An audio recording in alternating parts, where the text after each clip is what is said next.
Brainerd Parks and Rec monthly meeting to order at 4:00 p.m., 3:59 p.m. on Tuesday, March 22nd, 2022 at the City Courthouse. You need a roll call, Kim? Yep. Tim Boder, Hello. Kara Schaefer. Yes. Andrew Scheip, Here. Kevin Yeager. Yes. Troy Rushmeyer. Yes. And let's do the Pledge of Allegiance. I pledge allegiance to the flag of the United States of America and to the republic for which it stands, one nation, under God, indivisible, with liberty and justice for all.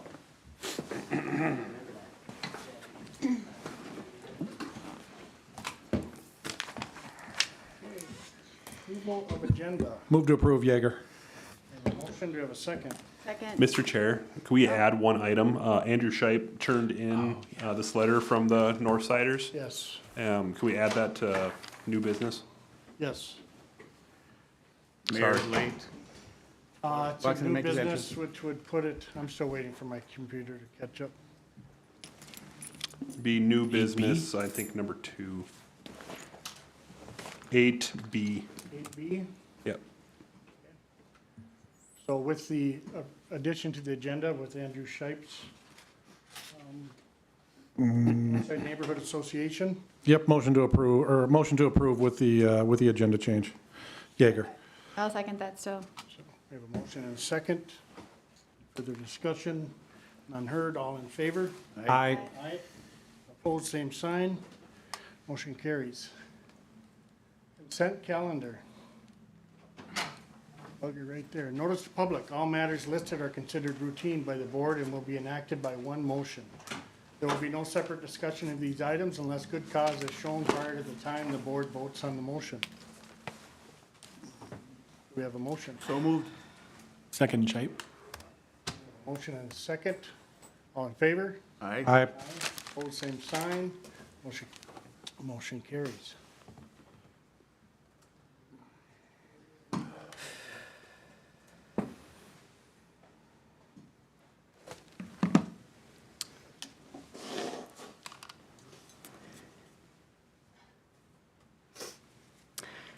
Hello, I'm Jake Reniker. I'm with the Lakes Area Skate Park Association.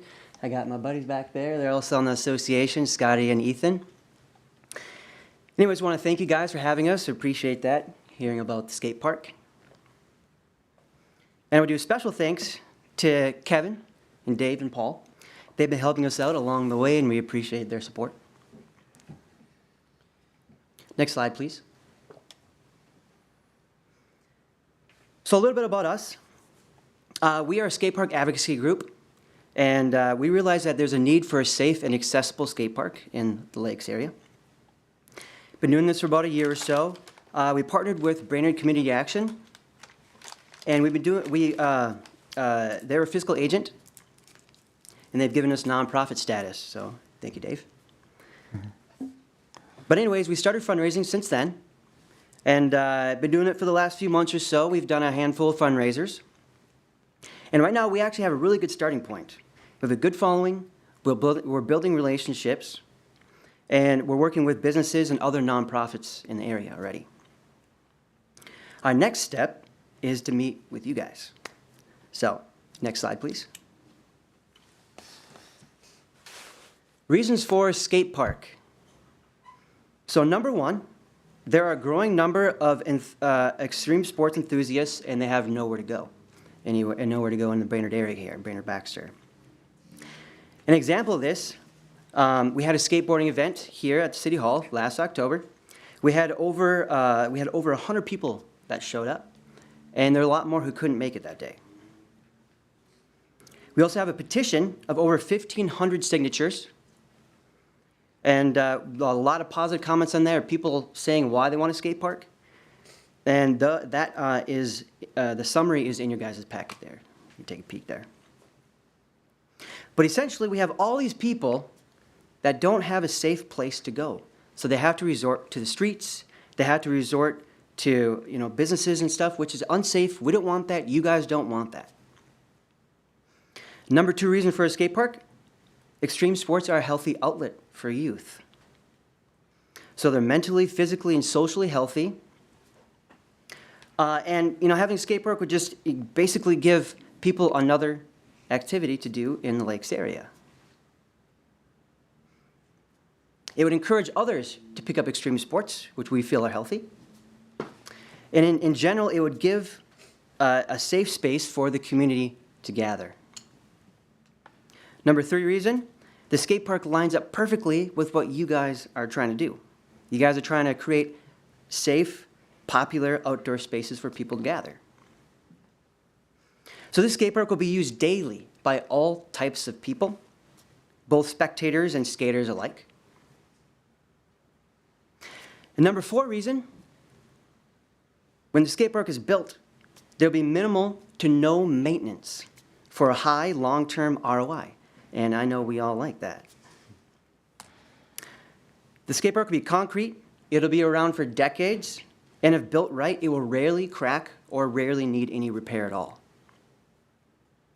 So number 5 reason for the skate park is tourism. The lakes area is built on tourism, and we all know that. So people travel for skate parks on top of that.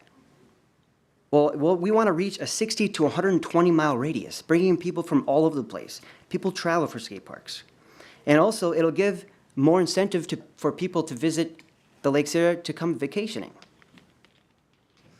And essentially bringing in more money for Brainerd. Next slide, please. So, where are we going to put this thing anyways? That's the next question. We put together a location chart. We got the idea from Scott Zlotnick. He's the facilities director down in St. Cloud, so we want to thank him for his support. And there's a letter in the packet. So this chart breaks down the parks into categories. And each of these categories is a good quality for a skate park. As you can see, there's a lot of green, and there's also some red in there too. Green is good, red is not as good. So some ideal locations that stand out to us are Bain, Buffalo Hills, Lum, and Memorial Park. Now the best location, which is all green, is Memorial Park. And next slide, please. So here is a map of Memorial Park, and we're specifically looking for the unused parking lot out in front. And now it can be anywhere, it doesn't have to be in that square there. It's just trying to show you how big the skate park is compared to the rest of the lot. There's a lot of area and still a lot of parking left over too. Next slide, please. So reasons for Memorial Park. Now there's a lot here, so bear with me. We're looking for a 15,000 square foot skate park. We want this park to be regional so we attract more people. The bigger it is, the more feature it has, the more people come here. But also a potential future expansion too. And that bodes well for the space.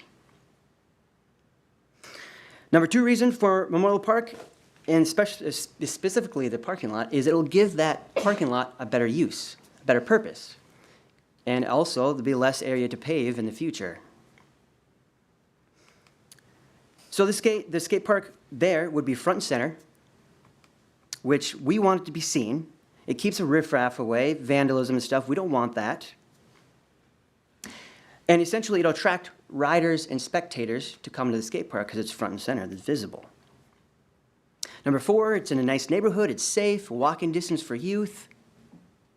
It's easy to get to around Brainerd and surrounding cities like Breezy Point, Merrifield, Nisswa, Pequot, those kinds of cities, the back roads you can take. There are already existing amenities there, which is huge. They've got the baseball fields there, splash pad, playground, things like that. But also lights, bathrooms, and parking, which is essential for the skate park. And number 7, one of the biggest reasons for that parking lot and Memorial Park is it's flat, compacted earth already. And it's dry, which is essential for a skate park. All that's essential. The skate park literally and figuratively needs a good foundation to be built on.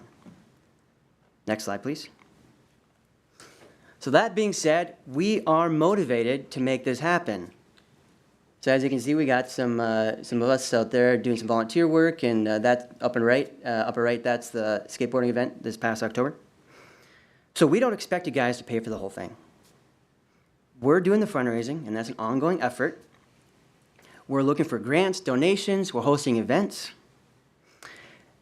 We're also working with a local, not a local, but a national skate park company called Spawn Ranch, and they've been helping us, guiding us along the way. So we've been putting in the work, and we're just looking for your guys' support. Next slide, please. So in conclusion, the skate park is great for the community. It fills the need for many youth riders. It's a healthy outlet for people. It creates tourism. And it's a perfect addition for Brainerd because you guys are trying to make positive changes, and we can see that. A lot of people can see that. And the skate park would be a great addition. And the best location is Memorial Park because it's safe, it's visible, it's centrally located. There's a lot of space, it's a great foundation, and there's existing amenities there already. Next slide, please. So we're working hard on this, and we plan on making this happen one way or another. But we want to work together with you guys, so let's do that. Thank you. Thank you. Yeah, good job. Nice job. Thank you so much. Any questions, sir? Your dad, Dan? Yeah, Oh, if I'd have known that, I wouldn't let you speak. that's so funny, yeah. Just kidding. Yeah, no, kidding. I that's know your dad. awesome. I know your I'll have to let him know that I saw you. That's cool. As well. Nice job. Thank you so And much. I think we'll turn this over to the board. Cool. And Thank you so much. You may want to stay there. Oh, sure, yeah, I'll hang out. You have anybody have any? Jake, how far along are you as far as your fundraising goes and that kind of thing? And when are you looking at possibly turning the light switch on, so to speak? I mean, how Yeah. far are you looking at? It's a good question. So we just started a few months ago, so in that short time we've raised, we still have some donations coming in that we're waiting on, but right now we're at about $5,000 and potentially up to 10 or so depending on what we get. So we got a good backing. Now the big thing is we actually, we've been talking with City of Skate, and they're they have the same kind of situation down in Minneapolis. They're working with the state legislature to pass a grant matching bill. Now, this grant matching bill, basically, you know, we get grants, we submit it to the city, and they will match up to $350,000. So it's like, so once people know that, it'll hopefully bring in, you know, more interest to the skate park, and eventually it'll almost be like, you know, a parabolic curve going up. So, yeah.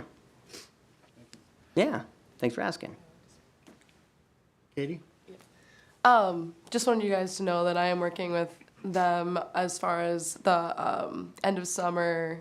Oh, the yeah. dance. Yeah. Katie, nice to meet Yeah, you. that's yes. Yes, I did ask them to put on kind of a little mini, like they did in Brainerd City Hall's parking lot at Memorial Park. So just letting you know that that's happening. But I did have a question Yeah. as far as your location in the middle of a parking lot. What type of measures, safety-wise, people, you know, there are other skate parks in a parking lot potentially. You know, when they're not inside the skate park, they're going to be in a parking lot. So what's your vision? Yeah. So basically, there will be typically parameters around the skate park that are like safe places for people to gather. We want to have like a shade structure, things like that. So there is a buffer there, and you know, potentially take up a little extra area. Like we saw 18,000 square feet that'll hopefully leave extra room for like grass area and stuff like that. So you know, and it can be really anywhere in that parking lot. It's just kind of like, you know, picking the best spot. And I like that spot because there's two entrances, and you can come in from one side for the skate park and the other side for like baseball fields, and almost be like two separate areas kind of thing. Okay. So those are my ideas anyways. Yeah. And currently, Paul, correct me if I'm wrong, there's no sidewalks on that street. So as far as connection down the road, could there ever be sidewalks? That's an election that the city council will have to Okay. make. And a side note too, so we're just to kind of go a little more detail. So we're kind of planning on speaking of Spawn Ranch. They mentioned that we tear up some of the parking lot and then put the skate park in there. So it'd basically be using the tar for like some gravel to put in underneath the skate park, to help support it and everything. But it'll be torn out and created anew. So. Thank you. Yeah, thank you for asking. Mr. Chair, so we're also, at the next city council meeting, we'll be coming forward with a cleanup day plan with, we're gonna try to work with the lakes, with the skate park group to do a citywide cleanup day where potentially the city would purchase dumpsters to put out in a centralized location. And then we would use the volunteer forces from the skate park group to take donations and have people drop off their trash or spring cleanup stuff. So we'll be proposing something to the Safety and Public Works Committee at the next city council meeting. We're gonna try to work with some local refuse haulers to help support that cause. So we've got some more plans with the skate park group too that we're working on currently. Thanks for bringing that up, Paul, thank you. Yep. So it looks like you're going, the Blue Star, you want to do the regional skate park? That's the one you guys are, We're shooting for that, Shooting for yeah, that. like, you know, maybe even on the tail end of that, not really like the upper end, you know, but between neighborhood and regional, just so we can bring in, yeah, thank you, for pulling that up, yeah, exactly. So, you know, we're shooting for regional, you know, honestly, we're shooting for about $1 million or so, and that'll pay for a decent sized skate park, especially in Minnesota. If, you know, this is just talking way in the future, if this bill passes with the city, with the state, then cities start funding skate parks. It'll be cheaper to make skate parks because the crew is already in Minnesota, kind of thing. So it's kind of like so hopefully our dollar will go further, but also bring in more people. So, thanks for asking. Mayor? Yeah, just a couple points. Parking lot, I like your guys' narrowing down to that as a potential. Obviously, that's going to need some reconstruction at some point. The thought has been thrown across about what does that look like? Does that look like a reduction? So it could be a very good fit for that. I don't believe that land has actually been transferred over to the park, has it? I believe that is still sitting as city-owned property. So there would have to be some kind of talks about that from the city, but that's a good thing. You guys shouldn't be in charge of parking lots, so that's a good thing. But I could foresee the city thinking, hey, let's get rid of some of that parking, some of that surface cost that we would have in the future, make it back into green space, or in this case, non-green space, Yeah. But usable park space. But as a secondary comment as to the time frame, to put my other hat on with community action, first conversation that we had is that this is probably a 5-year journey. Exactly, From the 5 years, beginning to the end. exactly. So, you know, these guys are just getting started, but the people that you've already connected with have connections, and that there seems to be some good interest from people that can help this project along. You know, exponential is the way that that's going to go. So the first couple months are going to be slow, but eventually it'll hit pretty good. So Thank you, Dave. pretty happy with the way these guys are going. Thank you. So there's our petition there. As you can see, we got quite a bit of interest from the surrounding cities, so we're pretty happy about that. That took off pretty good right off the bat. Anyone else? I just want to know more about Spawn Ranch. Yeah. All I keep thinking about is, you know, Quentin Tarantino film. That's where it came from. Once upon a time in Hollywood, that's where they had the whole thing, Spawn Ranch. Funny, yeah, that's down in California. So See, man. I think it's the guy's name. That's how it started. So You've got my attention. Anything from you guys? Everything?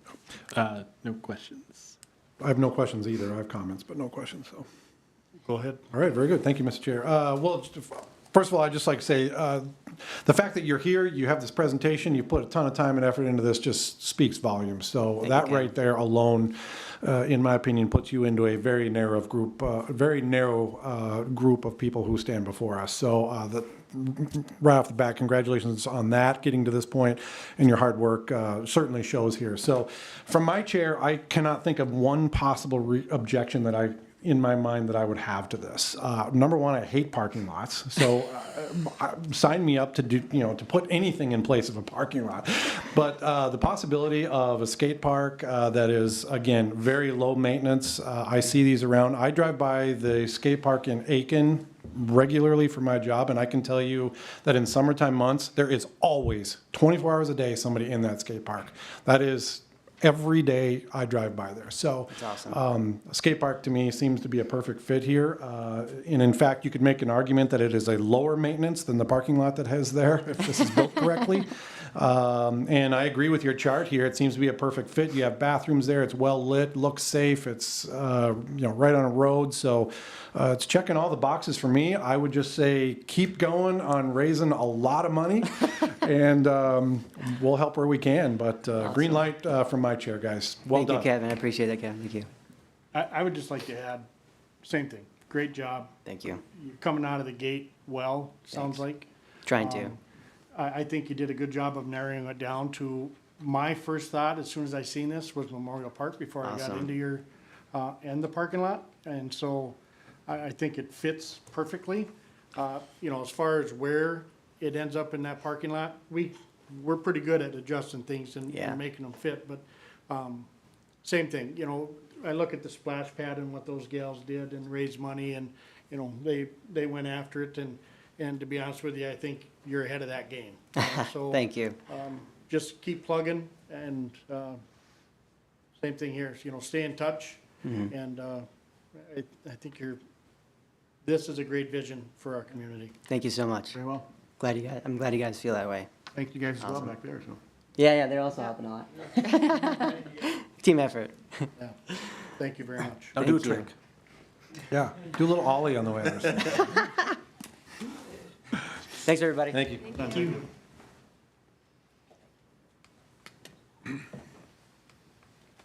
Don't feel like you have to stay. I always feel like I want to say that. Because this is riveting work, but don't feel like you have to stay. It's not a breach of etiquette. if We you- have to, right? you And don't. if you want to. Tim alone is, in many cases, worth the price of admission. We really should charge. I get paid to do Next up. Director Sandy and the Kiwanis Park Improvement Scope of Work, Costs and Estimates. All right, thank you, Mr. Chair, members of the board. So we've been scoping out our improvements to Kiwanis Park along with Travis Miller. He's in the crowd here tonight. What you have included in your packet are the preliminary drawings of what we're kind of estimating the amount of work that we can do to both the bathroom structure at Kiwanis Park and also the pavilion. I don't know if Travis, if you want to run through these documents or if you want me to, but I certainly can. yeah.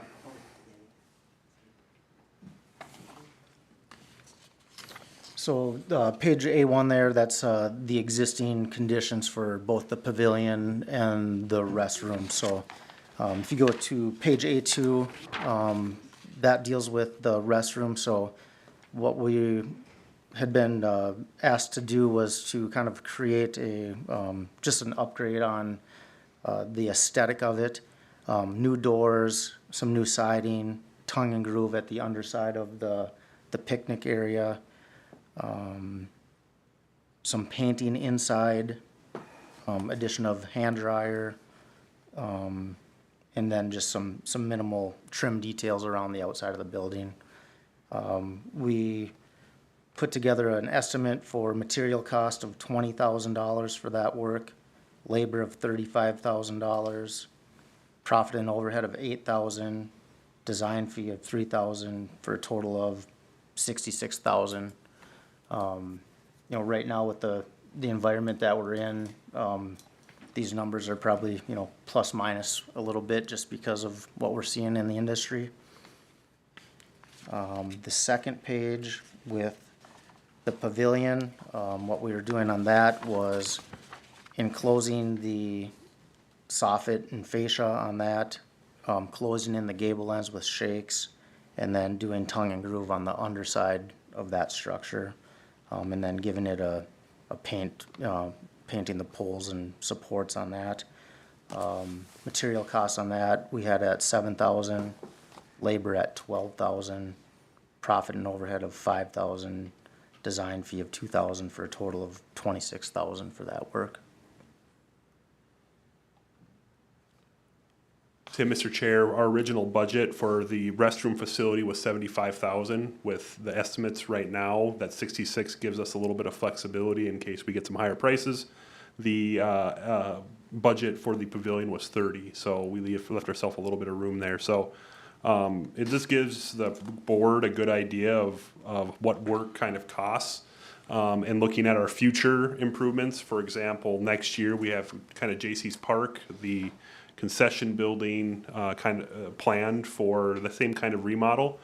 But with the amount of work that needs to be done within that building, we're kind of worried that we're not going to be able to get what we want for 75. We did end up looking at that number, and we're thinking we're probably going to have to about double it to get what we want at J.C.'s as far as a building remodel, getting the concession stand up to date, doing some work in the bathrooms, and then the exterior improvements. So that 75,000 doesn't stretch a long ways when you look at kind of the deferred maintenance that we've had on these buildings and the work that needs to be done to make them look nice and function properly in the future. So this is a good pilot project, I think, and Travis has done a great job of helping us kind of. We stopped out there, looked at the design standards, trying to make it match kind of what we're doing in Gregory and Memorial with our new buildings, with the shakes and the color schemes and the tongue and groove undersiding, upgraded exterior lighting, that kind of stuff to kind of give a facelift to those buildings. So what we're really looking for today is if we don't have any changes to this scope of work, we just kind of want an approval on the scope so that we can finish up these drawings and then get them out to contractors to quote on. I definitely have some comments out on this project, just based on what we're doing with J.C.'s and other projects coming down the chute, but I'll reserve my comments for last, so if there's anyone else that has any questions, comments, or concerns. Kevin? Yeah, thank you, Mr. Chair. Excellent work, Mr. Miller, as always. Looks great. Appreciate that. Valued partner of the city here. So right off the bat, I'm good with the direction. I went back, just so you guys know, and I went back and I pulled out our park evaluations, if you remember those from a while back. And this would address roughly half the stuff on the list. So I'm super excited about these two buildings. But what I would like to say is I was kind of either voluntarily or involuntarily adopted as the liaison between us and the Kiwanis group. So, but it is a position that I'm happy to have. So. What I would like to say is that now that we have this information, I would be more than happy to reapproach Kiwanis with a little assistance from Paul and maybe direction from Mr. Miller on what portions of this work could be self-performed by the Kiwanis group, either monetarily or just from the labor side, to maybe help us ease the burden a little bit on this building redo. I'd be happy to do that, Mr. Sandy. I see he has his hand up, but other than that, I'm all for this. And the one thing I do want to say also is that we know we have an unstable building climate right now, but it is my personal opinion that it is not going to improve in the short term. So in my thinking is we have to keep charging ahead, because I believe the alternative is we just keep falling farther and farther behind. So even with the added cost, we just have to find a way to keep going with something. So, but that's my opinion. Other than that, looks great, guys. Dr. Sandy? Yeah, so I did, I had a presentation back, I don't remember when it was, January, February, with the Kiwanis Club. They're very willing to perform or help us do some work in the park as far as, they want to improve their signage, as far as the building placards. They want to put up a placard on the restroom building, kind of stating what their organization is all about. They want to do or help us with some limbing up of the trees and the branches along Boom Lake and along the river, put in some of that sweat equity. They want to help us clean up the park. Other upgrades that, we'll be bringing forward here before the summertime is we have a $25,000 ADA upgrade budget, which is sidewalks, that kind of stuff. And if we're kind of focusing on Kiwanis here, I think a proposal of adding in some well-placed sidewalks in that park would be a good idea. There's just a lot, there's money in our budget to do, I think, what we want with this park as far as, getting it accessible, improving the building aesthetics and things. And I think the Kiwanis is a great partner because they're kind of chomping at the bit to help us out. So. Thank you. Anyone else? Mr. Scheck? Just a couple things. I really love the tongue and groove underside. I think that holds up well outside and it looks really nice. My only question was around the exterior light. I know we've had some challenges with those at other new buildings that have gone up in terms of kind of glare on surrounding buildings. Is there a way to kind of shield it or make sure it's spreading light down and not in people's faces? Yeah, and I think like we can look at some of the light fixtures and the output and the temperature and amount of light and get something that's maybe a little bit more subdued compared to like what we might have at Memorial Park, for instance. You know, that one's very bright and stuff, so we could look at, you know, some of the candle foot power and stuff and just make sure that we're not putting an eyesore out there for light pollution, so. Cool. Awesome. Yeah, that's my only comment. We're going to also include cameras on this building. We have a $6,500 budget for cameras, and so we want to kind of balance that light output so that we can see at night around the building. But yeah, you're exactly right. You know, that 3,000 Kelvin type warmth is what we're looking at for like street lights and things. So, you know, I think we're trying to stay pretty consistent with the being sensitive to the surrounding neighborhood and things. So. How big of a sidewalk we get for 25 grand? Be able to get quite a bit as long as we're not doing a lot of like pedestrian ramps. You know, those tend to get pretty expensive because they're multiple pours. You know, and you know, some of it we could see if the Kiwanis would be willing to help us. You know, if we can do some simple forming and stuff like that, we might be able to get some sweat equity out of the Kiwanis Club because they, like I said, they're really chomping at the bit to help us out.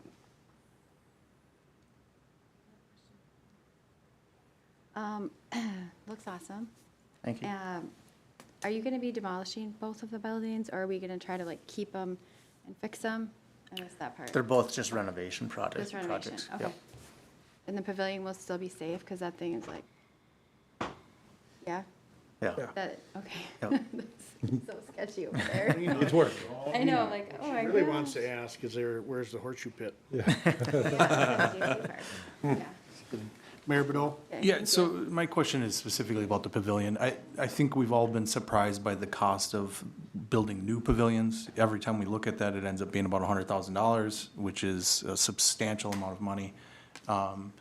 25, obviously, a sizable chunk, but greatly reduced from building a new one.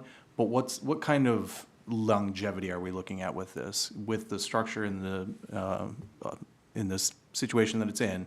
And then doing the renovation, what kind of longevity are we looking at? So you're gonna have maintenance over the years with, you know, your roof's gonna, you know, probably every 15, 20 years gonna need to be replaced. The painting on the poles, that's probably, you know, depending on, you know, how people are treating it out there, you know, any graffiti or whatever, that might be a yearly type of a maintenance thing. The shakes, the soffit, the fascia, that material is, as far as like the warranty on the paint, you know, you get a 25-year warranty with that. So that's a low maintenance type product. The fascia and soffit would be metal. The tongue and groove on the underside, again, you know, that would be, you know, depending on, you know, any abuse out there on the site of how that would hold up. But structurally, we're looking okay on the actual building itself, so Yeah, 25 years is probably a good Right, there estimate. might be some additional like bracing that needs to be, has to be done, you know, as, you know, connections fail or, you know, get worn out, so. But I would say that you could get another 25 years out of this building. Sounds good, thank you. Anyone else? Thank you, Travis. It's nice work, as always. I would listen, and I know we want to keep plugging ahead, but I would like to put the skids on for 2 weeks and pull this to the front of our process on each individual park. And the reason I say that is I'm thinking of the bathrooms that we're bringing into the Mississippi Trailhead Park. And I'm thinking of the building that's in Kiwanis Park, and we're looking at $66,000. And I know in another so many years, we're gonna be looking at repairing that building again.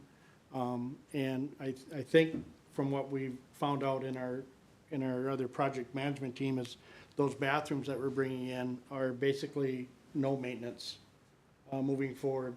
And we have the Mississippi Trailhead coming in on the other side of the street. And I think I think we owe it to our community to take a look at this and say, is there a different layout that we want in this park? In lieu of, if we can have 2 more weeks, you know, we're gonna meet again in 2 weeks and look at the layout of this park and say, does that platform, is it better, are we better off putting in a second no-maintenance pavilion, fixing the pavilion we have, look at metal roof, all this stuff that down the road, and I know materials are high right now, but I would like to just put the brakes on for 2 weeks and take a look at this, move this to the front of our project management team, for our parks, and see what we can do. Make sure that this is what we want to do moving forward, even if some of it doesn't get done this year. And I know we want to make this happen, and we could even invite Kiwanis, or if you're going to talk to Kiwanis. But that's my proposal, is that let's move this to the front of the class, if you will, and On the master and just design. make sure on the master plan that this is what we want to do. So, Just a question on timing, so we don't fall behind a whole month. Can we get like some sort of approval tonight to move forward with this scope if the contingent on what the master planning, what we talk about there? Because I don't want to lose basically a full month. So if the master planning group agrees that this is what we want long-term, so can we like get an approval contingent upon what we talk about that night? Because then we have to wait another 3 weeks until our next park board meeting to get approval. And so Yeah. I don't want to lose that time with getting plans out on the street to contractors.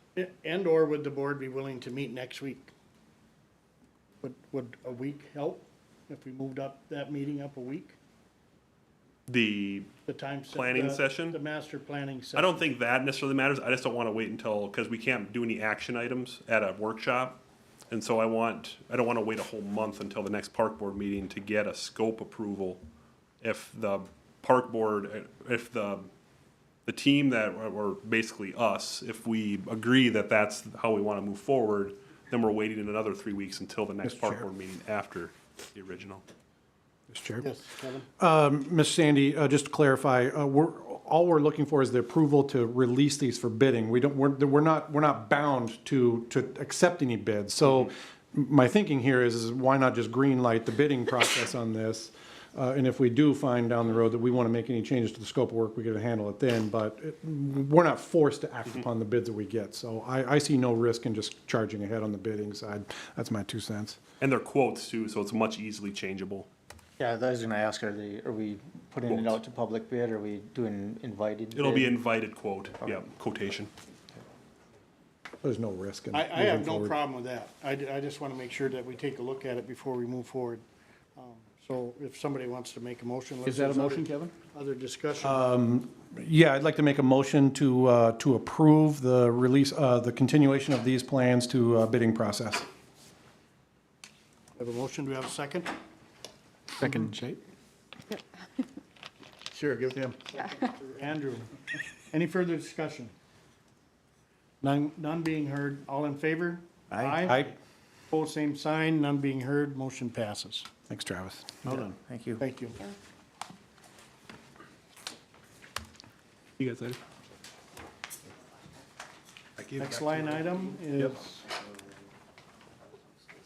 Yeah. Director Sandy, this was yours as well? Thanks again, Review JC's. I think I'll turn it over to Kevin. All right, perfect. Thank you, Mr. Sandy. All right, guys, what I put in your packet is the outcome of our, what I'm going to call a whiteboard session at our last meeting 2 weeks ago. So basically what I did here, guys, is we did a little bit of field time. I did send my guys, we did go out and shoot some elevations on this just to make sure we kind of understood some of the heights on this property. Again, it was a little difficult, believe it or not, 2 weeks ago. There was a lot more snow than there is right now, but we did kind of shoot some elevations specifically to the parking lot, the soccer field, and the playground area. All of these are doable, but we do need to import fill. But a real quick walkthrough of what we've got here, guys. Coming in from the westerly side, you'll see the parking lot has been reoriented to a north-south presentation, up and down presentation there. And I believe it represents around 40 car stalls, roughly 40 spaces in there. This is drawn to scale, so I've used the national standard, graphic standard on parking lot spacing and that kind of thing. But this is rough preliminary work. Just in front of that, heading to the east, we've got a full, this is not a full high school size soccer field, but this is really, really close. And soccer fields do average, there is some size differences in soccer fields from field to field, but this is really close to a full size soccer field here first. To the north, you will see a playground equipment. I just drew a kind of organically shaped playground area in up here. Believe it or not, between the lower cell and the upper cell, there's about 3.5 feet of elevation change. So you kind of have an upper and a lower, which I think might look interesting and give us the ability to put some equipment on the southerly side and some on the northerly side. Again, kind of just spreading the park up to the northernly park as well. You'll see the existing building right by the new hockey rink that remains as is. That is an existing structure. And then continuing on kind of to the easterly direction, you'll see that is our hockey rink there. Those are the size of the boards that we just bought. If you remember, if you recall, we approved the purchase of some boards. That is it, drawn to scale in that spacing right there. Directly to the south would be potentially our pleasure rink. Further south is the Horseshoe Nationals right there. Our horseshoe pits right there, baby. Horseshoes right there. There you go. And again, I really didn't change anything on the sizing of the fields. We have a larger and a smaller field. Those are drawn to scale as they exist, but you will see that we have the ability for 4 athletic fields, 2 larger, 2 smaller, out in the outfield, potentially in that, YMCA or somebody could use when we don't have ball fields being used. The other amenities I would point out here is I'm showing that we are opening up the space in between the northerly park and the southerly park a little bit. Once you look at this, you will see that we are actually encroaching partially on private property with the space that we're maintaining there in that little corner. So what I did is I pushed the boundary to as far as west as I possibly could before we actually got into what I believe will delineate as wetland. We are tipping into wetland here very quickly on that portion, and that's indicated in kind of the tan coloring. To the north, up at the northern park, you can see that we have removed the playground equipment, we've removed the canopy building, and we've basically placed in placements or pads for picnic tables. And the only other thing I would say here is that the blue dashed line that kind of circulates throughout the park with entrance points at the north, at the parking, as well as at the warming house in one continuous loop fashion about a 3,000 foot walking, hiking, snowshoeing, or ski trail that would have a couple branches during seasonally, could kind of branch off along the woods through the wetland to give us some wintertime activity there. And we did also include a little improved trail to the east there that would allow parking along the easterly side of the park and access there. We shot that. That's very low there, but I believe that with importing fill and some work, you could get this, you could get a path elevated through there, get some class 5 or crushed granite to get us at least a pathway with a little signage on the easterly side to grant egress or access to this park from 3 locations, easterly, westerly, and northerly.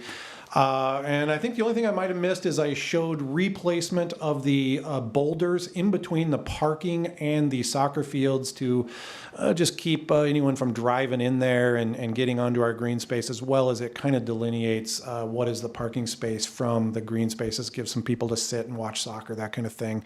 And I placed a sign right there. But this is really the design, not my design. This is the outcome of our whiteboard session. So I'm going to just turn it over to you guys for comment, question, any of that kind of talk. So Cool as heck, I'll give you that thumbs up. Katie? First thing I just wanted to ask is our maintenance crew comes in to flood the hockey rink and the pleasure rink.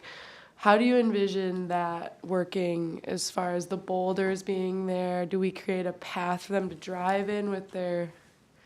That corner, the northeasterly corner of the parking lot, this is drawn to scale. That's about a 12-foot space right there that you would still be able to get equipment in and around the field. So that would be like the footpath for parking. in the Correct. winter. They Yep. would At least park that and that then was walk. my ideas. That would be the primary walking path. I think in the summertime months, people will just cut across the soccer field, Right. which is great, no problem. But that is still intended as a little egress right through there where that ski trail is to Okay. get us up and through there. Okay. So technically, we could have that as a paved trail on the north side of that soccer field if we wanted. Yeah, absolutely. Paved, improved, yeah, class 5, whatever. It's wide enough. My first thought was not enough parking, but in looking at if this blue line is a trail, you know, there's parking on the north side on, what road is that? Pine Street. Quince, Pine right? Street. Or yeah, Pine Street? Pine. Yeah. You know, so parking there, you know, in lieu of a tournament and or baseball and on the other street, if we can get a trail in there. I like it. It'd be great to have more parking in certain times of the year, but I you know, it's, Yeah. Or certain- but certain we occasions, talked about right? this, I've been to a lot of tournaments where you have to walk a long ways to get from parking to the fields, and people are okay with that. They, you know, as long as they have a trail that they can pull a wagon with all their goodies on it, and, you know, I don't think we wanna have them pulling across grass, but, it works, yeah, and I think during certain events, you could put food, I could see food trucks even up on the grass in the northerly part, you know, and have that, if you had a big tournament, you could, there's no reason people couldn't walk up there into the northerly piece, have your food trucks up there, get your picnic tables there. That'd be pretty cool. Horseshoe Nationals food trucks. Yeah, I'm telling you. We're gonna need them. Huge. So big. This looks really nice. Yeah. So, this brown, so on the east side over here? Yep. That's an improved walk trail, so that is not parking. They'll park on the road out there, and then there'll be like a walking path, or like gravel or whatever you said, class 5. Yeah, if you actually go out there, there is a bit of a trail through the woods. Unfortunately, the trail that's existing is not on our property. It sits about 30 feet to the north of where this trail is drawn. So I drew a trail on our property, basically there, yeah. But the same concept. It's a written trail. It's a you know, it's a trail, an improved trail to get us from the east side into the park. How, Architect's not a city employee, we can get with it. Well, ideally, you'd like to not be walking through other people's property, but. if we were to ever actually make the blue, you know, our ski trail, our snowshoe trail into an actual trail, could you walk through the wetland there in the summer? No. Okay. So we Nope. just have- so we couldn't Nope, and I really think make what it- you would do then, Kara, is you would just hug the wetland, right, the blue trail that you see kind of in the wetland, that one is right on the edge of where the delineation would happen, so that one could be really close to summertime use. Which one were you Which talking one? about? In the I was wet, talking about in this wetland area, where it says By wetland. the playground? Or are you just talking just that little spot with the arrows is wetland? Or all of that? all of that brown is mostly wetland, but in the summertime, you can just stay on the grass, to the easterly side of the wetland. If we did an improved trail, it would have to be on the grass. Okay. Or we could always buy wetland credits. Correct. That's getting, I did this without purchasing any wetland credits, just 'cause I thought it would streamline the process, but other than, I think the trail is gonna score wetland on the easterly side, but it's close. It's really close. Any other discussion? The only thing that jumped out to me was maybe some kind of trail, right, not terribly improved from the parking lot to the horseshoe area. I think you've got people who are going for that. They might bring a cooler or something and just having a way to drag that not through. I think we said that was really low. So, you know, swampy grass isn't super pleasant to walk on. Yeah, this looks fantastic. I'm proposing that the parking lot is about 18 inches to 2 feet lower than the soccer field. So when we build up the soccer field to get good drainage there, we would leave the parking lot low, which I think will just look better also. You'd have the soccer field looking kind of over the tops of those cars. So I think we could naturally grade that with the bolsters or of the boulders there to make that happen. The boulder area would be big enough to put some trees in. Yeah, potentially, yeah. It's about, that is drawn to scale at about 10 feet across, 10 to 12 feet Oh, okay. across. So it's, Yeah, I mean, there's definitely some potential to do some different things. The only concern I have is with the parking lot, leaving it is when this park floods, it floods. And that's where it ends up, is in that corridor right there. yeah, the new parking lot, I think, would go up 1 foot, a foot to 18 inches, something like that. And then the soccer field about another 18 to 2 feet above that. So, and that would actually get us up, believe it or not, the existing parking lot is about 4.5 feet below the main floor of our warming house. There's about 5 feet of elevation from the entrance point to the warming house floor. So there's way more than you think there. So I was showing importation of fill for the soccer field, kind of leave a little bit of a depression where our pleasure rink would be, and then get the parking lot down lower, but still higher than it is existing. Any other discussion? Nope, sorry.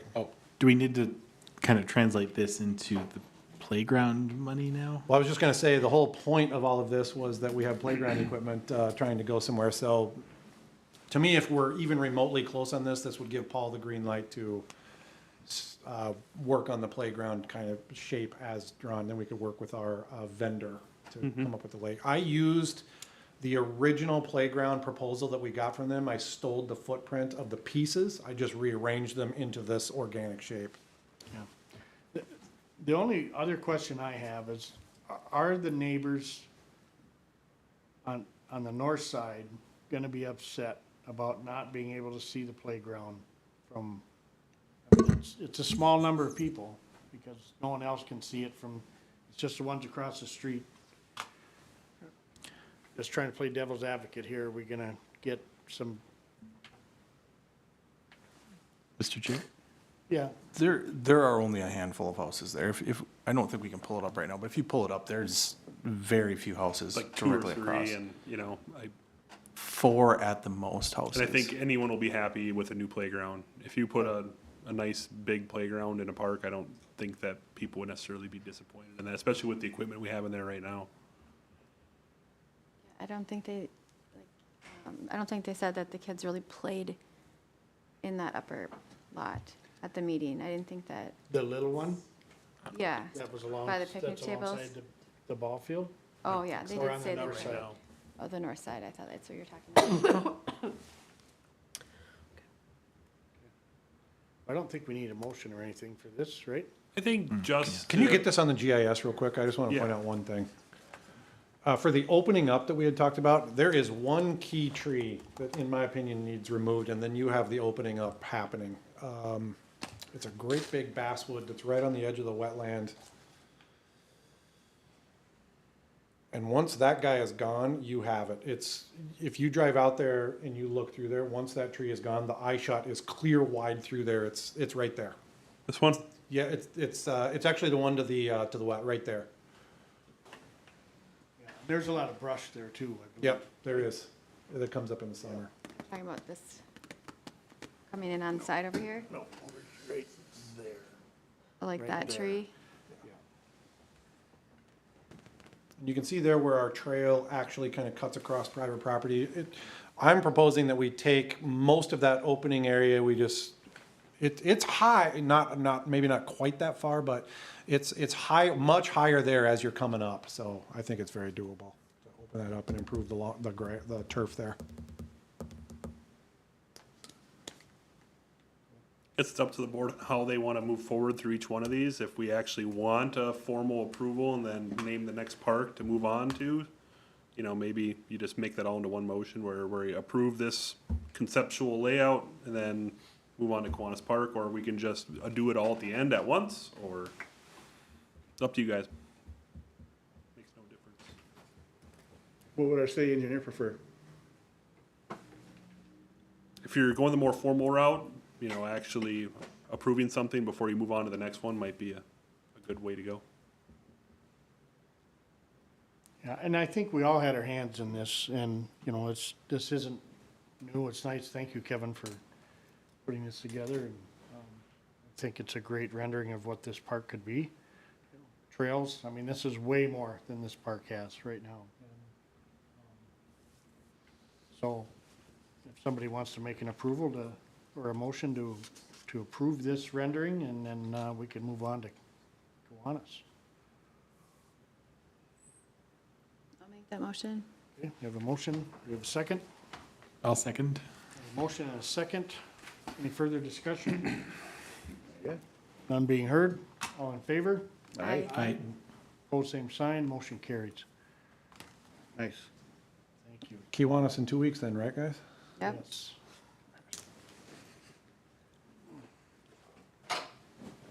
Okay. Director Sandy, improvements for Rotary Park. Thank you, Mr. Chair. Pete Nelson is here tonight. We had a great discussion with Pete Nelson and John Forrest here a couple weeks ago about some ideas they have for Rotary Park. Two of the things that kind of bubbled to the surface are something they want to take on this summer, and they're asking for some help from our staff.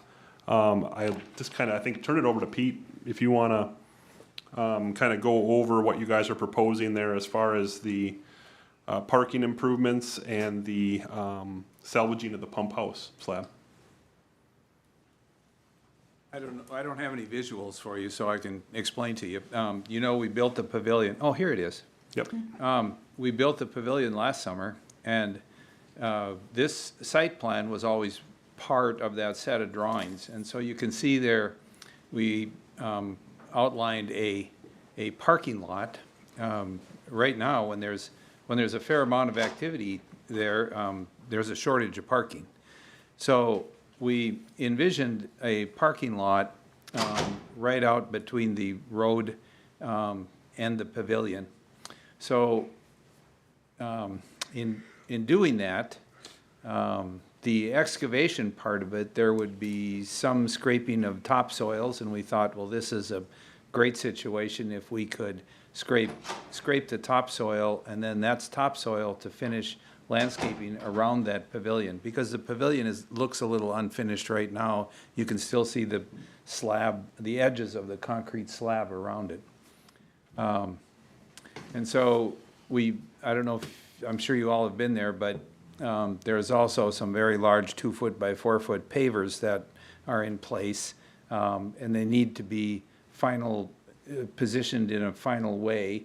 And we also, on there, you can see there's like a landscape barrier that we envision as being primarily plants or bushes, but it's a way to differentiate, to kind of send a message of don't drive beyond here out into the grass. And so when we met with Mr. Sandy on this, we were curious if there could be kind of like some joint effort, because within Rotary, we really don't have the heavy equipment that some of this would really require. The landscaping part of it around the shelter itself, and we don't have, and I have to tell you, we don't have a final landscape plan. One of the Rotary members is John Landsberg, who I'm meeting with later this week to finalize a kind of a landscape plan. So I can't give you really any specifics as other than we know that it needs to look more finished than it does right now. And he would know. Yeah. So that kind of and I know that we previously met and talked about putting a fireplace in there, and that is still in the works. And then the second thing that Maybe we'll just stick to this one. So when we had when I had spoken with Pete and John, Our street department staff, very talented. We can handle this type of improvement very quickly. It's like a day job for them. We have gravel, we have skid steer, we have a loader. We have things to create a parking area that will suffice for what they're asking for. So as far as that work is concerned, rest assured that our staff and the street department can take care of a lot of that type of stuff. We grade the existing parking areas and stuff down there already, and do some of that road type work. So our street department staff is more than capable of performing that work. So anyways, you can move on to the next one. So that's one item. And the second item is, are you, any questions on this parking lot or landscaping that come to mind right now? I think we can wait till the end. Okay. And the second thing was, we create a master plan, and then being a volunteer organization, we have to be what I would call opportunistic about members showing interest in different projects and a budget and so forth. And so we think that the pump house building further out along the river is we understood it's going to be abandoned. And so we thought, well, this is a pretty sturdy structure and could actually be a terrific like scenic river viewing platform, but not as is. So we envisioned using that bunker as kind of the base, and actually, and then finishing that out with a deck and a railing and a stairway and so forth. Because that would, it's right down near the river and it's got a terrific view. So it just seemed like a natural one to, rather than just demolish it, or to make it into something more usable. Are we talking about the pump house at the top of the screen there? Which one is it? No, so there's a concrete bunker. It's got all the graffiti on it, if you've seen it. It's like a concrete bunker. Further south. Further Yep. south, down the trail. And so BPU intends on demolishing that building, and what the Rotary is asking is we leave the slab in place so they can build a deck on top of it, like a viewing type deck. And just leave the structural slab that the existing building sits on, so they have a good foundation to build on. I don't know. If you go down further, It's a little you'll ways down there. see it a little, There it is. there it is, yeah. Yep, right here. That's it It's right there. painted full of graffiti. When they redo the river crossing, the intent there is to demolish that building, and what they're asking is just to leave the slab in place, so that could be used for. Well, we would go on top of it. Yep, a deck build, There's a yep. deck up there, yeah. Yeah. So that's,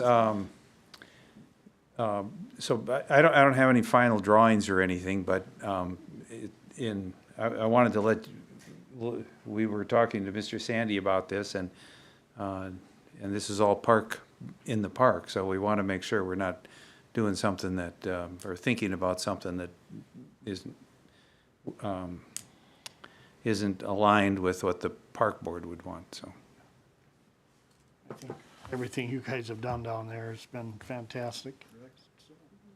I would just open for discussion. I have a question for the applicant, if you're going to say that. Go ahead, Kevin. Mr. Chair, perhaps I missed it, I apologize, I had to step out for a sec, but what is the impetus or the reason that we want this parking lot next to the pavilion? Well, there's two reasons, really. Well, we found that current parking lot, it doesn't hold many cars. So we really intended that the pavilion would accommodate a gathering, ideal size, like we're thinking classroom, 24 people, 30 people. When we had our dedication, we had about 80 people there, and the people were parked all up and down the road. So we think it would be better to kind of give them create a parking lot rather than having people kind of park wherever. So that's really that's the whole reason behind it, that we just think it would be better to have a separate space there. If someone reserves that, they know where to go. It's kind of complete, in my mind, it's kind of completing the project. Understood. This, I have no questions, but I do have comments when we get around to it, yeah. So this isn't actually where the parking lot is now. You want to like. I'm make sorry, a- what? Sorry, you want to make a second parking lot? Like, okay. Yeah, there's on the lower, off to the lower left of that drawing is where the current parking lot is. There. Yeah, there it is. Okay. Yep, yeah. So you want to go in that big space, right? That's where the pavilion is, or Yes. that's? Pavilion's that's where the right here pavilion about, is. and Yep. what they're proposing is like right here. So then what will be in the, are we going to plant grass or something? Or what are you going to put where the parking lot is now? Keep it, right? So We'd two keep it, parking oh, lots? yeah. Addition. Yeah. Oh, Basically, he's saying that when they Okay. did their, you just We're, need more. we're really parking. pleased with all of the people that are coming down and parking there and making use of all the natural space. And so, we think accommodating that activity is a good idea, so. It still amazes me how many people don't realize that park is there. I'm dead serious. I don't think 20% of this town knows it's even there. I think you're right. Probably I know you're more- right. probably When more I than tell that. people we're busy down at Rotary Park and it's, where's that, Yeah. you know? any other discussion, questions? Just for clarity, if I may, Pete, you Go ahead, said Mike. that you're not gonna demolish that building, you would put it on top? Or would you just use the slab? Right, no, right now, we think that we would go on top of that existing building. And on there are some doors that are currently, I think vandals kind of use them. And I understand that that's been a problem for BPU. They'll open the doors, they leave it open. So our intention would be to seal all of that and put a deck on top of that. Okay. Because for a viewing platform, that's,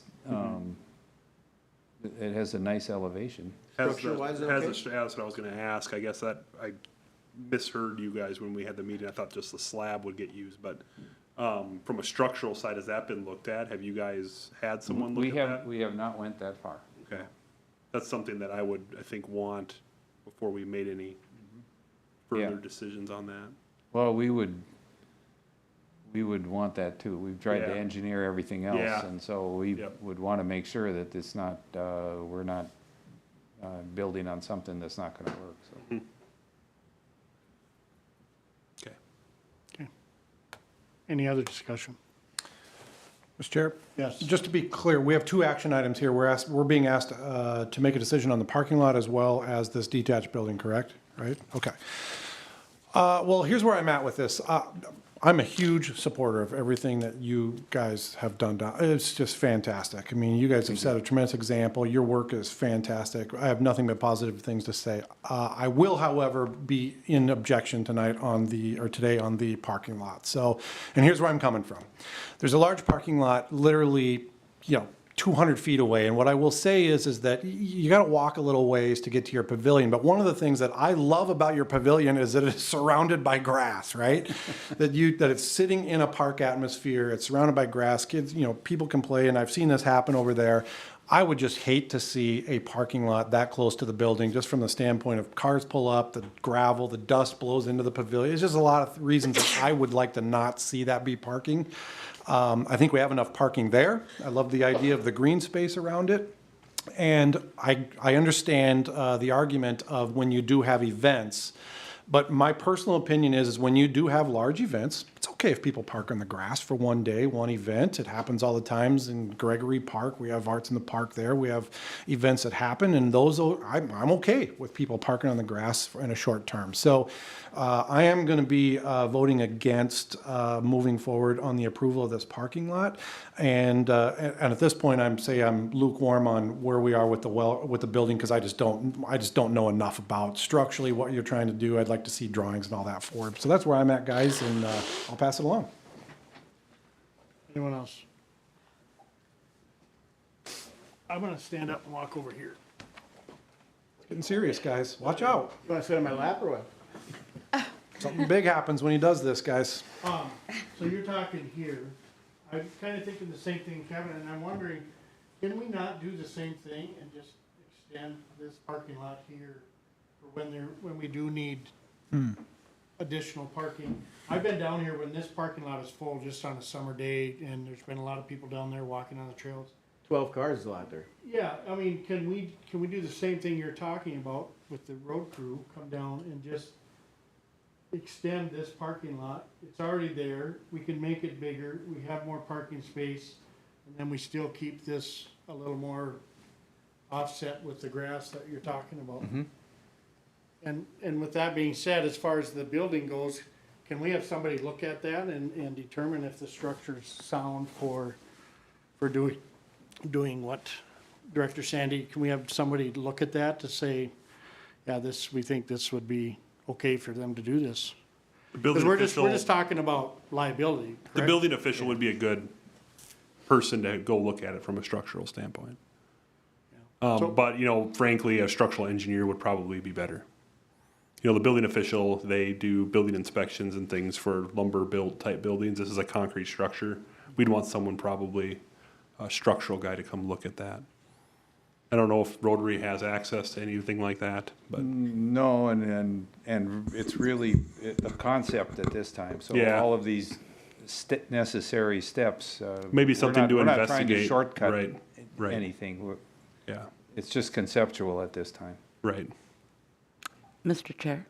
Yes, go ahead. So I think, and I talked to BPU about this too, and where are they on the river crossing project? I mean, that's not. I don't think that's ever been decided yet either, so Right. that's. So, I mean, I don't think that there's any rush to this. I think they're aware, BPU is aware that there's interest in this from Rotary. Yeah, we were asking because instead of them just demolishing the building and then us trying to figure something out later, we were just trying to maybe be early or proactive and just don't wreck it if it can be used somehow, so. Sure. The other thing I think we could do is throw a couple mattresses on the front side and run a zip line down from the other side, and if they don't let go in the river, we got a little cushion there. As a revenue generator? Right, Yeah.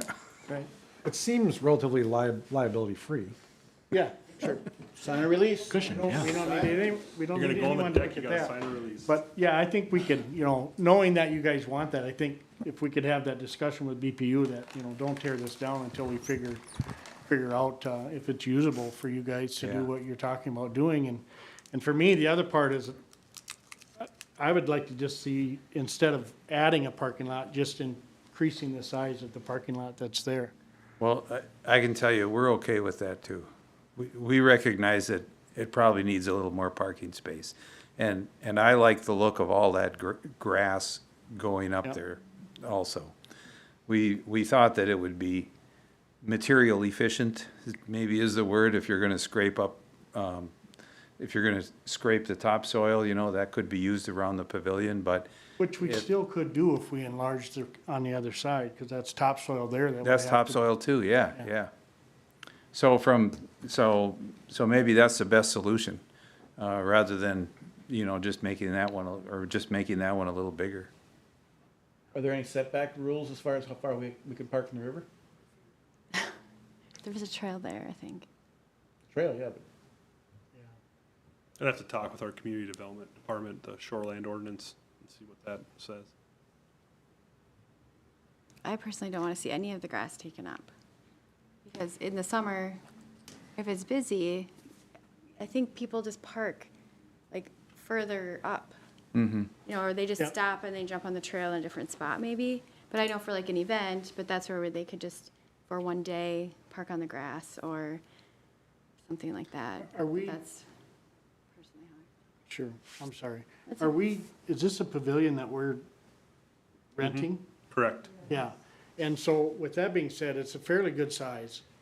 And, if we got, my thought is if we got a bunch of people that are renting that and want to use that space, and then we have on the same day a bunch of people who want to come down and park in there, I'm just trying to think ahead of time because, you know, Tim brought up, you know, there's 20% of Brainerd doesn't know it's there. I think it's probably higher than that. But as this park grows and the amenities in this park increases, I think we're just prolonging the inevitable, and to take the parking lot that's there and enlarge that, that space is not used, that grass is not used. I don't think that's a big deal to increase the size of that parking lot there and to make it more user-friendly for people who may want to rent that pavilion and, and to, you know, if we have one day where there's a lot of people down there, it just makes it easier access, I think, but.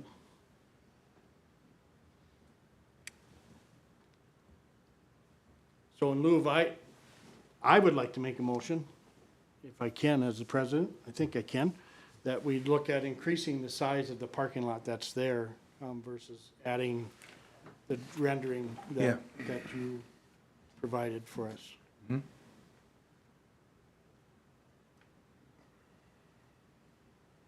Yeah, I would second that. We have a motion and a second. Any further discussion? Do we, Tim? Tim Boder. I'm kind of shy guy, I'm sorry. do we need to mention anything about letting them use the topsoil for the landscaping, or is that just part of it? Okay. I would just make it also contingent on checking our shoreland ordinance to make sure that's allowable. I will amend my motion to add that wording. As will I. You have that, Kim? Any further discussion? All in favor? I Opposed? Aye. Andrew, what did you vote? It was 4. So we have 3-2, motion carries.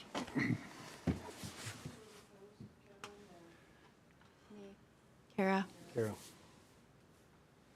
I don't think we need a motion on the pump house tonight. We gotta figure out where the plans are at for that, structure, or, the river crossing project, and we can bring that back forward as soon as we have a definitive time. I don't think it'll happen this summer. It'll likely be next year. Very good. Thank you. Thanks, Pete. Thank you. Yep, thank you, guys.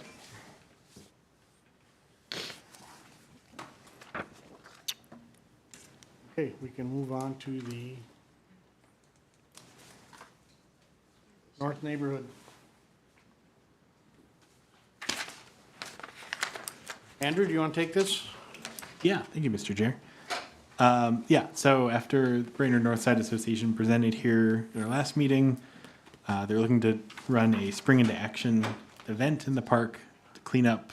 There's a lot of dog waste that's accumulated over the winter, pick up garbage, things like that. They're also interested in trimming trees and some shrubs, having some chalk out for kids, potentially working with Wonder Trek to have some entertainment for kids while their parents are helping clean up and things like that. So they're just looking for permission to do some of the trimming. I don't think permission for picking up garbage is probably needed. But any staff assistance they need or permits or forms to fill out, just looking to get that going in, I think sometime in late April, early May. Are you thinking this will be a formal event, Andrew? Like an actual event you guys want to promote? Where you would need our assistance? We would probably just have you fill out the park use application. Like open space? Yeah, or something to that nature so that we have it at least documented. Like a cleanup day type event. Yeah, so we should try, if it's kind of something like that, we should have it kind of like a formal event, get the waivers signed and things like that if you guys want to move forward with it. Anyways. Cool. If you can send them over, it'd be great. And get them to the association.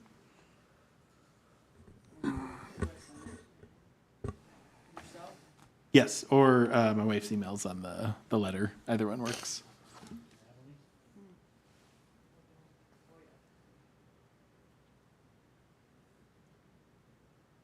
Any other comments or concerns with this project? Real quick, Mr. Chair. Thank you. Question for Mr. Sandy. There's no watering that goes into those planters, right? Those aren't watered, right? So my question would be, if we do put flowers in there, how are we going to keep them alive? Or who's going to keep them alive and weeded and all of that? So that's my question to the BNNA. So I'm a little fuzzy on the flower thing. I want them to look good. I want them to stay watered and weeded. So whatever that looks like, I feel like I need to see somebody who's going to take charge of this and at least see it through for at least 1 year. The other real quick thing is, if we do allow this BNNA to do trimming or to do some selective work in there, I personally want that to be under the direction of our city staff, who has guidelines that we've established that meet what we've decided for the design standards for our park. Other than that, I love it. Super happy that we have some community members stepping up that want to help out. So those are my 2 comments. Thank you, Mr. Chair. Okay. Any other discussion?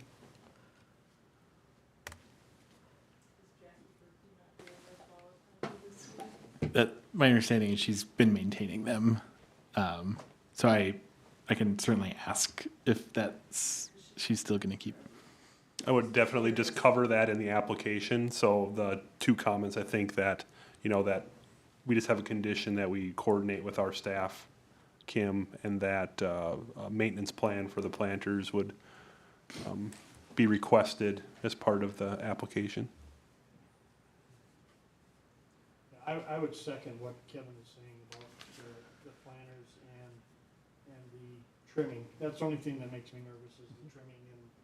And as far as the neighborhood wanting to get involved and clean up the park, I think it's fantastic. Love it. And I would assume, Director Sandy, that we could put an extra garbage dump there somewhere, correct? We can provide them whatever assistance they need as far as materials, if we have them on hand, that kind of stuff. If they want mulch, if they, we do have budgets for those types of materials and things. So we love sweat equity. That's the one thing we probably lack in from a staffing perspective is there's always work to do. It's just the amount of personnel to do it is always the part that lacks.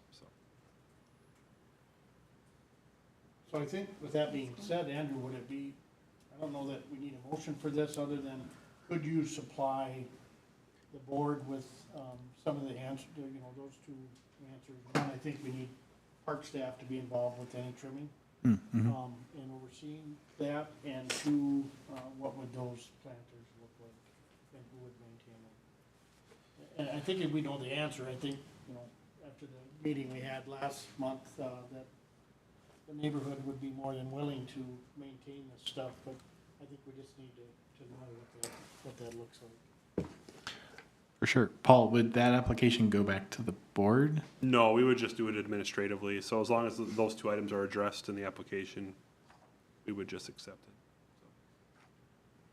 I think I can fashion a motion, Mr. Chair, that will allow them to keep going on this process and get our 2 boxes checked, if you'll entertain. I'd like to make a motion to accept the BNNA proposal as submitted with the 2 conditions attached. Number 1 is that they work with city staff to make sure that the plantings are approved by our Public Works Department, as well as the trimming. The trimming and shrub work also meets that staff, and that they fill out the correct documentation as a part of the permitting process. Thank you, Kevin. We have a motion, do we have a second? I'll second that. Motion second, any further discussion? I would just want to mention that I think you should invite all of Brainerd, or just, open it up. I know this is like a special thing for just this side of town, but it could be cool since everyone really likes Gregory Park, and bring the community together. Yeah, and get people to the cool new triangle playground. Yeah, exactly. Any other discussion? Being heard, all in favor? Aye. Opposed, same sign. And being heard, motion carries. Thanks, BNNA. Yes. Thank you. No kidding. Thank you, Andrew. And we will move into the recreation report. Katie? Thank you, Mr. Chair, members of the board. Just a quick report on where we are with recreation. Adult softball early bird tournament is full. So we'll be hosting that on April 23rd. Our current registration for adult softball, we have 6 women's teams, 12 MS2, 8 MS1. Sorry, MS2 is lower, and MS1 is upper teams as far as their talent level. Masters, we currently have 0 teams, and then co-ed 13. 13. Yeah. How are these numbers in comparison, Katie, to years past? Well, we've made some adjustments. We now do double headers, and in the past, we didn't, so we could have had more teams. But we do charge, a decent amount for these team registrations. So although we have less registrations, it doesn't mean we have less funding because it's 2 games a night. So, over the years, yes, it has decreased. However, a 12-team league is maximizing our fields in an evening, if that makes sense. So at a 13-team league, that means maybe one night, one team will have only 1 game instead of 2. And then we did restructure it this year where we were going to try and do our masters on Wednesdays. That was kind of slowly diminishing on Fridays for several different reasons, whether it's fishing, camping, etc. So we tried something new this year, putting it on Wednesdays, having it at the 6 o'clock time frame. Honestly, our last effort to try and save masters, which is 35 years and older men's softball. So right now there's 0 registrations. I know 1 team is committed but doesn't want to pay until they know there's a league. So How many of those teams have we had? we had 4, and they had at least one of them was going to drop this year, no matter what. And many of them that play on Masters also play on Tuesdays or Wednesdays. Right. So the revenue overall is not taking a hit this year with these numbers? No, we increased what we were charging for co-ed because we were doing double headers to be the same as women's. So, yeah. Masters was fairly cheap because there was there's no pay umpire. umpires, so it's all just mat ball. Yeah. Yep. So, okay. And then, so our upper and lower men's softball will commence on April 25th. Umpire Staff, we had our umpire clinic a couple weeks or last week. So we got at least 1 new umpire. And the goal of that meeting was to just get everybody on USA softball terms and sanctioning, and also get the group in alignment with how Brainerd Parks and Recreation wants our umpires to be more consistent across the board, or just to call things similarly. So that meeting went really well. And then I'll just be doing an inventory of our current softball supply and then making a softball order very soon, as soon as I can get into the storage shed, because it's not a plowed parking lot right now, and I got stuck trying before. So I'll be getting in there, doing inventory on those softballs.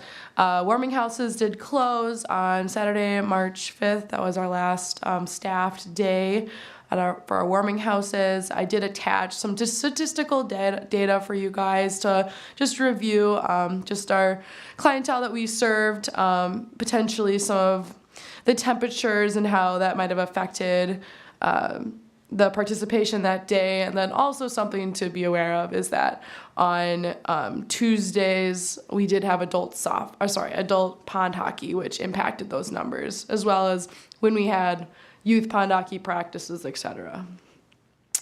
Okay. Sorry, scrolling back up. All right, and then special events. The Easter egg hunt this year, April 16th, it's coming up fast. Easter candy will be delivered this Friday. That's what I've been told, at least. New this year won't be registration, so everyone shows up at 10 a.m., kind of like our old format. And then also we are partnering with the Northern Pacific Center, which is new this year, because the NPC is under construction, and they saw this as an opportunity. They could still help the community, and then we could have a joint effort and make it a big event. So they're going to be doing a drawing for bikes. So that'll be happening also, because people show up 45 minutes early to get at the event, so something to do. Enter a drawing, yay. So yeah, we're hoping we can make that a little more fun. Easter ball hunt, that's a dog event where we place tennis balls around Boom Lake Trail, and the dogs can go and find them and keep those tennis balls they find. Those are all donated from the high school tennis teams. Very low budget. The last event that's coming up is our Earth Day event that we've partnered with the Northland Arboretum. They're running kind of the organization of the volunteers, but I've also, myself and then Troy are also going to be the heads at a certain park helping those volunteers with park cleanup. So yes, definitely want to thank the Northland Arboretum taking the organizing side of that and partnering and helping our community. So we are also allowing CLC and some of their students to come and help with that as well. And that's all I have. Is there any questions that you guys may have? Sure. So I helped you with the Easter egg hunt last year, and it was very crazy. I mean, it was amazing. You did, but like, do you have enough volunteers? I mean, I'm not saying that just me, but like, it's, if the NP is going to be advertising, we know that that place, there was like 1,000 kids that showed up for theirs, and if we're giving away bikes, I'm just curious, like, is there enough, are there enough volunteers, or can we grab some people? I need to check in with the Rotary. I know that she might have already started a sign up, hopefully. Seeing how many volunteers they have. And then I have that new hired employee for me to help move and shuffle things. If you guys would like, I could contact the police department to have people there, maybe helping guide. I just want to make sure you feel supported and that it isn't just like you and your staff trying to run around, because it was, I mean, it was very busy. Madhouse. It's crazy, and it was it's organized, but there's still like tons of kids with their parents running after eggs, and then we're not gonna bikes, and I'm just like want to make sure that you're feeling like there's enough volunteers. We did have a pretty good brainstorm session with the MP Center on, that we don't want it to be this chaos running after eggs. We do have certain rules that the MP Center didn't do, and I think they did like a golden egg for a bike, and that's why we switched to a drawing instead of this golden egg, like parents throwing kids aside to get the golden egg. Like, that's not the mentality of the event to make it like that. So, the drawing side, and then I think the MP Center will provide at least a couple volunteers, but definitely hoping that the Rotary will be able to. So I'm a Rotarian. And we usually have 10 to 15 people there every time. The main role Rotary has done is putting together, getting all the candy in the eggs.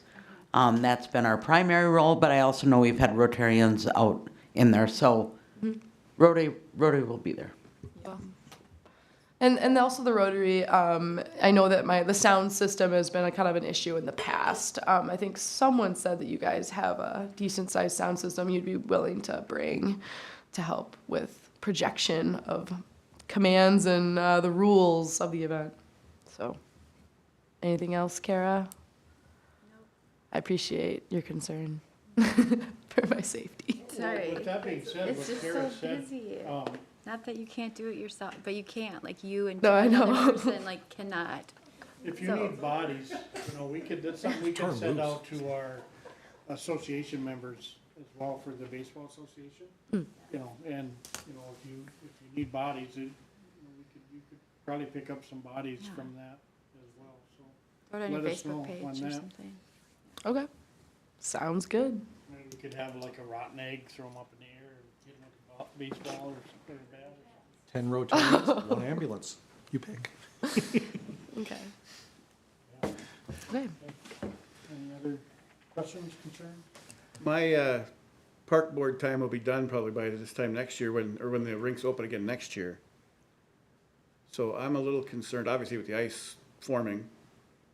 And second of all, I'm a little concerned about a pleasure rink at Memorial Park. We won't have one. That's kind of why we built that park. So people could ice skate there. We can't. There won't be a place to ice skate, unless you have a hockey stick in your hand. What about that area that had water standing in it? Yeah, that was the original spot for the pleasure rink. When I talked with Troy about it, during the design, there really is not enough room in between those sidewalks and the small rink to put a pleasure rink. We could look at other areas to flood, but to be honest with you, that is not a good area for a pleasure rink. I don't know how that ever got to be that way during the design process, but it's maybe 20 feet wide and 100 feet long, and it just does not suit well for a pleasure rink. So I don't know what the answer is there. Right now it's a drainage issue because it was left low just for that purpose. We added some topsoil to it to try to raise it up a little bit to get it to drain out, but it is an issue.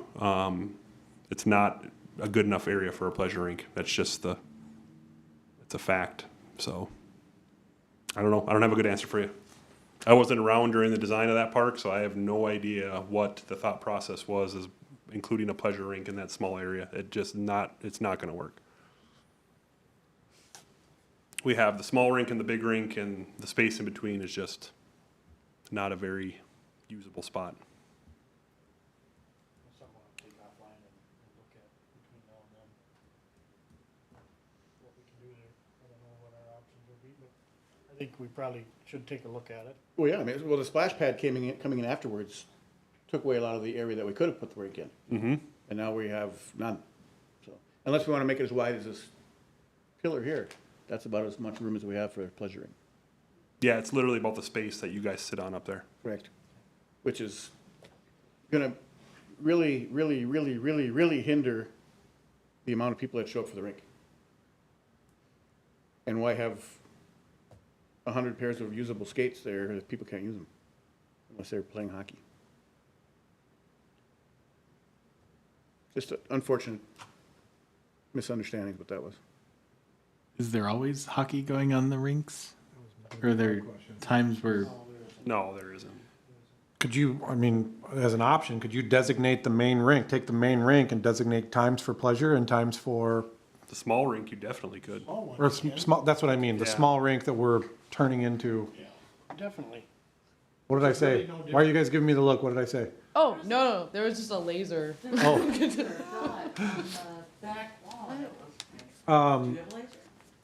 Is it you? You guys are seeing things.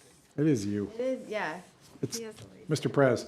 But, you know, as opposed to forcing a pleasure rink into a space that doesn't belong, maybe we use either the primary rink or the secondary rink as our designated pleasure rink area. And, Yeah, that's why it was just unfortunate that we had already ordered the boards for the small rink. It would have been so much easier just to. That's okay. Well, I think you It could can still be have 'em, used. right? It Yeah. can still be used for that, and it still can be done, but it also can have times where, I mean, that is an option where we could say, this is open skate time on the small rink. You know, if nothing's scheduled there, it's open skate time. If we add another one at J.C.'s Park, we'll have 3 pleasure rinks. And Rink attendants will have to monitor that then though, because you don't want hockey on a pleasure rink No. at the same time.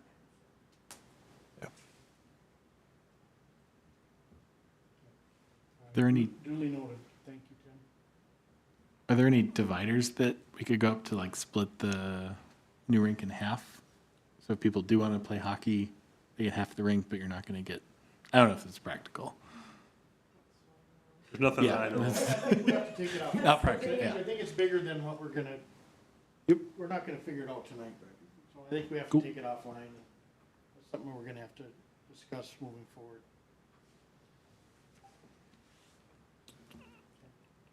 Unless we have further discussion on that, we'll move ahead to the Parks Maintenance Report. Thank you, Mr. Chair. Just a few things. Couldn't get the agreements done with the Brainerd Bees or the BBBA for field equipment use. We should have those by the next meeting. We're just waiting. The Brainerd Bees aren't an actual organization at this point. And so we don't have anything to enter an agreement with. We don't have anyone to enter into an agreement with since they're not an organization. They're currently going through the Secretary of State to get that association put together. So we're waiting for that name to put in the agreements. Our attorney has them drafted. He's ready to go. He's just waiting on that.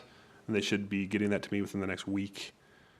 Just a quick update on in my report is a meeting that I had with the Rotary where we discussed a lot of items. a lot of, bigger ticket items that they're thinking about. Some of the ones are solar power. I had some reservations about that. It comes down to who owns the system, if they buy it, who gets the credits for solar energy, is there an interconnect? I mean, there's just a lot to think about that they're going to be doing more research on that, and that's a long-term project. That's certainly not something that's going to happen within the next couple of years, but the other just small items that we talked about, there was a potential donor of some butternut trees. Upon her passing, she wanted to put in her will that she would donate 50 of these and put them in a park somewhere. We're talking with James Kramvik, our tree inspector, on if these are a good tree to put in a park like that, if they're going to survive long term. We're just not sure.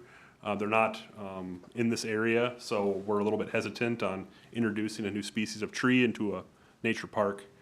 Might bring in some unwanted fungus or something that could possibly take out a lot of our trees. So we're researching that right now. We also just talked about picnic tables, security cameras, that parking lot. We talked about the gully issue that I'm working on in my department over by Buffalo Hills Lane, and some other things. So that's just a quick update on what in my report there of what that is.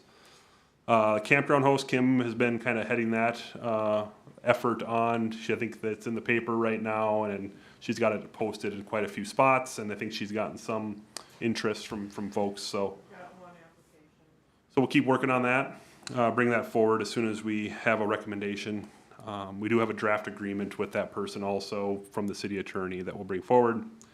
I put in my report an update on all the other stuff that'll be happening around Brainerd this summer if construction prices come back reasonably. If you got any questions about any of that, I can certainly answer those here tonight or offline if you want. We're also working, we'll be working this summer on the street department addition for the Parks Department. That was pushed off last year because of supply chain issues with precast panels and trusses, steel trusses. And so we're hoping that that gets done this summer, and hopefully this fall we'll be moving out of Lum Park. So that would be a long, it's been a long process, but hopefully that happens. Otherwise, just our standard maintenance task list, and then Katie attached her warming house data sheets on the last pages of the report. I think Jennifer probably also has a report too. I have a question for you, Paul. Yeah. For the Rotary stuff that you were talking about, is this just like their wish list? That was a Or- discussion that we had. Okay. It was, I didn't, as far as the picnic tables and stuff, I committed to moving the ones that were going to be taken out of Kiwanis and moving them down to Rotary. It's just, the stuff that is the bigger decisions, obviously I told them that we need to move those forward to the park board if you have wishes. But yeah, that they're a kind of a wish list they brought forward, and we just discussed each of those items and how we would take care of those either this summer or move those through to future park board meetings. So you heard two of the items tonight.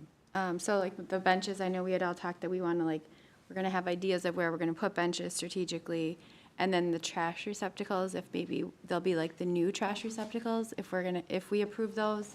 I don't remember that, but if we're going to start, maybe that would be where the first one was, ribbon cutting for Kevin's trash receptacles. But not, all joking aside, but I just want to make sure if you approved them or not or whatever, how that works. So with the Kiwanis Park improvements, we're implementing basically all the design standards there. Okay. With, only having a budget of, I think it was like $5,000 for, I think we had it for charcoal, or it was picnic tables, grills, and trash receptacles. We went straight picnic tables this year because we wanted to outfit Kiwanis Park with the improvements in Kiwanis with new tables, and then we would move all the wooden tables from Kiwanis temporarily down to the pavilion down in Rotary, since it's right down the road. So they at least have tables for now, and then as we move through the years, we would keep using that budget each year to purchase picnic tables and trash receptacles and things. So the green trash receptacles will be around for a while yet, but we will be putting a couple down there. Okay. Thank you. Just, I think you mostly answered it, Paul. you mentioned the charcoal grill budget, so that's commingled with the garbage cans and the picnic tables? Yep. Cool. It's all commingled, yeah. So we've spent the whole, I don't remember what we had, 15 grand. It was basically on picnic tables this year, because we had to order like 10. You could just burn the garbage in the charcoal There you go. containers. Yeah. I was mostly just asking, because I hadn't thought about it until our discussion at the last workshop about how we were all neutral at best on the charcoal grills. I wanted to make sure we weren't committed to buying a lot more of those. No, we're definitely not. If you guys want me to stop purchasing any of them, I just need the word. So we can buy a lot of picnic tables, which are really nice because the wooden ones take a lot of maintenance and these new ones are very nice. I'm not committed to charcoal grills either. Do you need a motion on that? Yeah, I'm ready to go. Okay, any other discussion? Questions? Thank you, Paul. City, no public forum. If there's anyone on. No, I looked. There's none. City administrator report. Thank you, Mr. Chair, members of the board. Just a few updates that I thought you might be interested in. At the council meeting last night, the council did consider the charter contributions. As you may recall, the Charter Commission recommended a change to the charter and regarding the contributions that are going to the 3 entities. They changed the calculation or the way that that dollar amount was figured. And so we did go out for RFPs. Those RFPs were due back March 10th. 3 categories: senior citizen organization or programs, green space or arboretums, and then community action or events. Last night, the council did enter into agreements, a 5-year agreement with the center for the 1.5% of last year's levy, 1.5% for 5 years with the center, community action, and then they kicked back the discussion on the ARB to the Charter Commission. So that we'll follow up with that. Secondly, March 29th, there will be a visual quality working group meeting here on 210. I don't know if you want to talk about that more. I thought the park board might be interested. Boulevards is probably going to be discussed, so.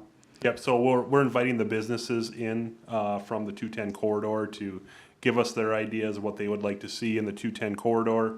And so from that group, we'll pull their ideas into a smaller working group that'll be working with MnDOT and their landscape architects to formulate a plan moving forward. What time is that at? Sorry. 6 to 8 p.m. right here. And it's kind of a whiteboard, right? The whiteboard, I think there's So- gonna be a lot of people. We sent the invites out to 130 people, so, you know, if you wanna give me your ideas prior, it might be a good idea, because I don't know if we're gonna have enough space. So it was specifically for the businesses. Another item is the ARP funds. The city council did have a workshop on the America Rescue Plan dollars, and staff had kind of laid out 3 different, basically, columns on what we thought might be a good way to spend America Rescue Plan dollars. One was core infrastructure, things like our river crossing project, our biosolids, gully remediation. Another one was future capital, and park improvements was in future capital. And then there were this other category that's kind of but for America Rescue Plan dollars we probably wouldn't do. The council really focused on core infrastructure and future capital. Specifically, it was discussed park improvements. The other thing, the direction that we got was focusing on fewer projects, larger dollar amounts. The other thing they said is take your time. We don't have to commit these funds until December 31st of 2024, so let's make sure we're really picking good projects. So staff was directed to go back and really kind of take a look at numbers and maybe some point bring back projects to the city council. I would expect that maybe in the next 3-4 months or so. Park projects were big. for the council. In fact, I think Councilman Johnson was the one that said, these are CARES dollars. They're supposed to address the pandemic. One of the things that we really want is our kids and families to be out in our parks being healthy. So let's improve the park. So I would suspect that there will be an allocation of ARP funds. Good.